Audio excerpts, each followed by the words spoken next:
ተዋችሁ። እሺ አሁን ምን ፈለክ? አንቺ ከነግብሩ አበርሽ መተው ያለባችሁ ሰው አለ። ማንን ነው? ከዚህ በኋላ ቡርቴ ያጠገብ እንዳትደርሱ። ልጅቷን ማስቀየማችሁን አቁሙ። እኔ ስለሷ ምንም የማውቀው ነገር የለም። የአባቴን ገዳይ ያገኘዋለሁ። አንቺም ከሆንሽ ይደርስበታለሁ። ግን ልጅቷን ስለማልጠቀምባት ለቀቅ አድርጓት።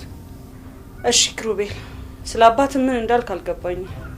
ግን እሺ በቃ ኢማንዳ ተናገራለሁ።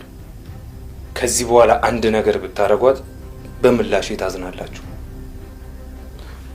ደሙ ይሄ ጉዳይ ያቺ እብሪተኛ ልጅሽንም ይጠቃልላል። እሷን ብትሆን ቡርቴ ማተዋት ከሆነ እሷን የመሸከብ ግዴታ የለብኝም።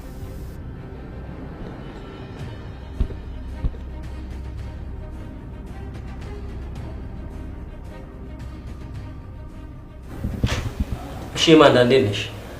ዛሬ ያለ ቀጠሯችን